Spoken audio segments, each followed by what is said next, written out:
तो गाइस, स्वागत है आपका इस वीडियो में। तो फाइनली यहाँ पे हम अब अपने चैनल पर एक नई एनिमे शुरू करने वाले हैं, the beginning after the end.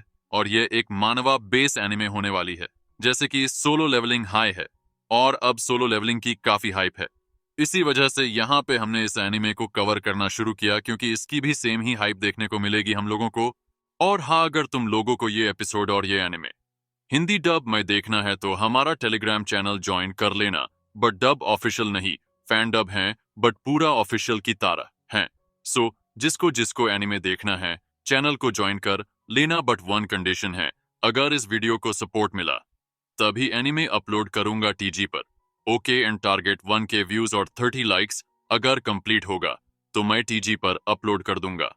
Okay, तो अब एपिसोड 1 शुरू करते हैं। एपिसोड के स्टार्टिंग में हम एक तलवार को देखते हैं और अपने मेन कैरेक्टर आर्थर को, जिसके इस समय किसी के साथ फाइट हो रही होती है और उनके बीच में एक लड़की मरी पड़ी होती है। जिसके बाद आर्थर खुद बताता है कि वो एक राजा बन गया था। और उसके बाद हम आर्थर को किसी के साथ लड़ते हुए देखते हैं, जिससे कि आर्थर बड़ी बेरहमी से मार देता है। और फिर वहां पर बहुत सारे एयर फाइटर क्राफ्ट आकर वहां पर बम की बारिश कर देते हैं, जिससे कि वह शहर राख बन जाता है। मतलब कि आर्थर उस समय का सबसे खतरनाक राजा था। पर एक दिन वह अपने क्राउन को देखकर कहता है कि मैं कभी राजा था। जो कहते के साथ ही आर्थर जैसे पानी में डूब जाता है और कोई उससे कहता है कि अपनी नई जिंदगी में प्रकाश को ढूंढो।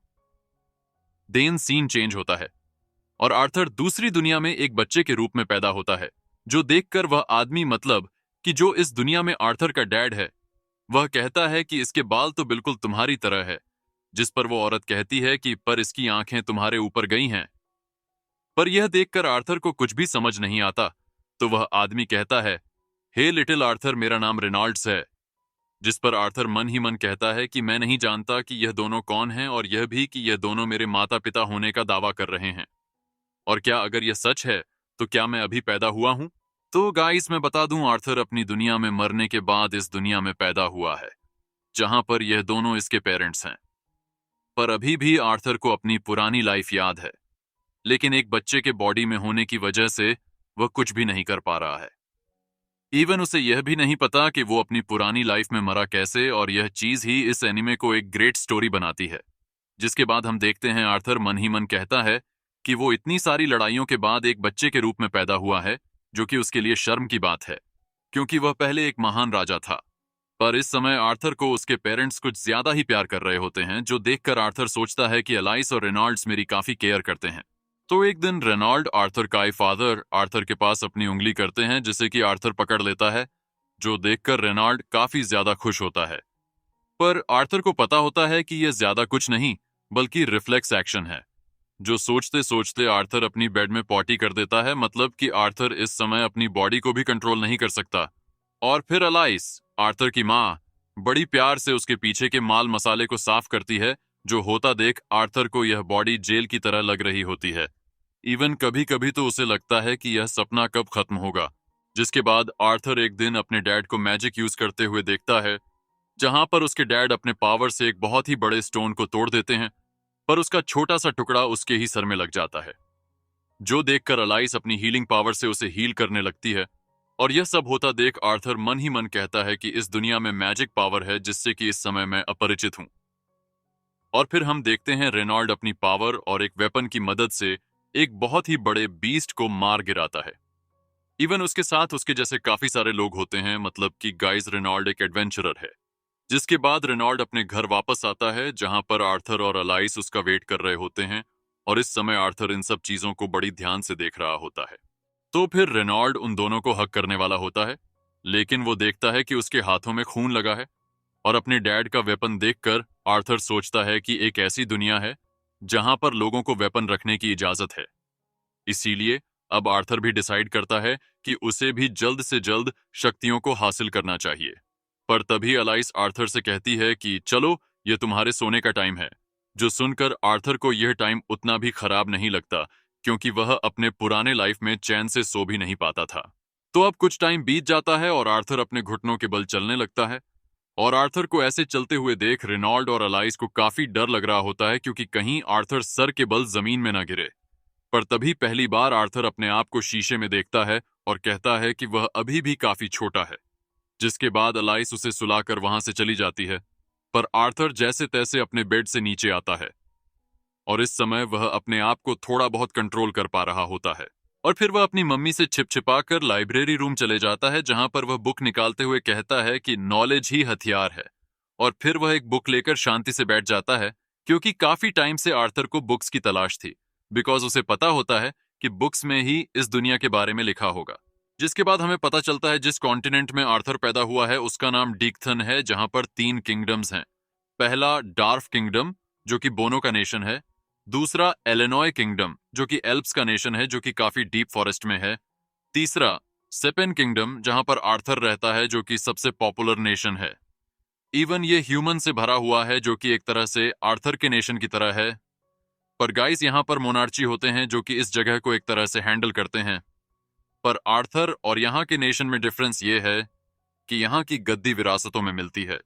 जिसके बाद आर्थर लाइब्रेरी से एक और नई बुक निकालता है और मन ही मन कहता है कि उसकी दुनिया इस दुनिया से काफी ज्यादा डेवलप थी और यह बुक बताएगी कि इनकी दुनिया इतनी ज्यादा साधारण क्यों है। जिसके बाद हमें पता चलता है पावर के सोर्स को माना कहते हैं, जो कि इस दुनिया में एग्जिस्ट करती है। इवन 100 में से एक ही इंसान होता है जिसके अंदर माना होता है, और ज्यादातर यह जेनेटिक के ऊपर भी डिपेंड करता है। फिर हमें पता चलता है कि इस दुनिया में 2 टाइप के मानव एक्सिस्ट करते हैं।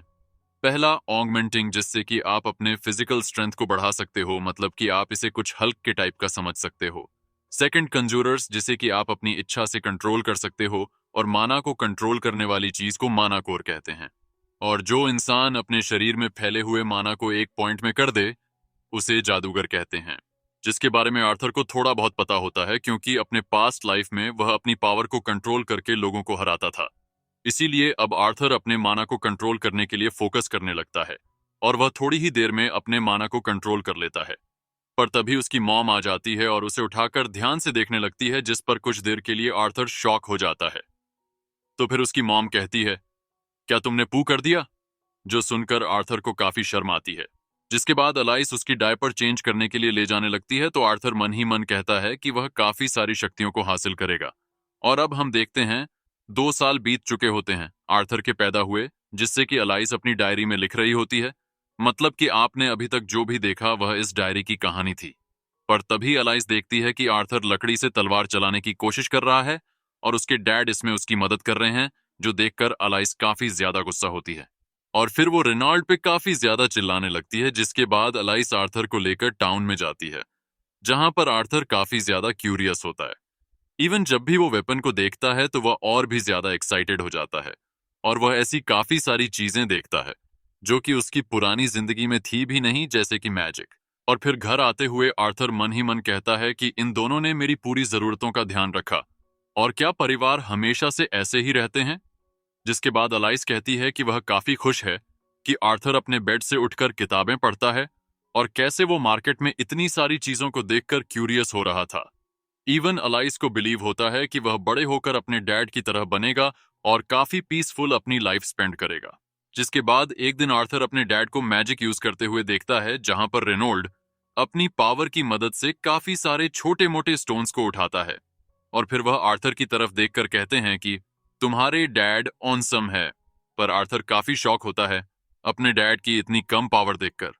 पर तभी वहां पर अलाइस आ जाती है और वह आर्थर से कहती है कि देखो तुम्हारे डैड कितने ज्यादा इंप्रेसिव हैं। जो कहते कि साथ ही रेनॉल्ड भी दूसरी तरफ अपनी मैजिक का यूज करता है, जो देखकर आर्थर भी शॉक हो जाता है। इवन वो समझ जाता है कि उसके डैड ऑगमेंटर माना का यूज करते हैं। पर तभी उसकी मॉम उसे वापस सुलाने के लिए ले जाने लगती है, लेकिन आर्थर बुक पढ़ने की जिद करने लगता है, जिस पर उसकी मॉम मना कर देती है। तो आर्थर अपना चार्म अपनी मॉम पर यूज करता है और फिर क्या फाइनली उसकी मॉम मान जाती है। जिसके बाद आर्थर वापस से अपने माना को कंट्रोल करने लगता है और दूसरी तरफ अलाइस रेनॉल्ड को पानी दे रही होती है। पर तभी उसके घर के अंदर काफी जोर से ब्लास्ट होता है, जिससे रेनॉल्ड काफी मुश्किल से अलाइस को बचाता है। पर तभी उन दोनों को याद आता है कि आर्थर तो घर के अंदर है। जिसके बाद वो दोनों तुरंत घर के अंदर जाकर देखने लगते हैं, जहां पर एक पॉइंट में जाकर रेनॉल्ड कहता है कि ये तो सिर्फ 3 साल का है, क्योंकि हम देखते हैं कि आर्थर ने अपने माना को कंट्रोल कर लिया होता है।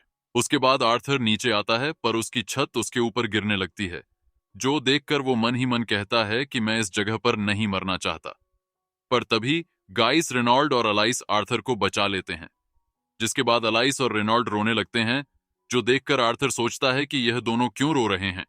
पर आर्थर भी उन दोनों को देखकर इमोशनल होकर रोने लगता है और फिर वह रियलाइज करता है कि यह वो चीज है जो कि वह अपने पास्ट लाइफ में नहीं सीख पाया।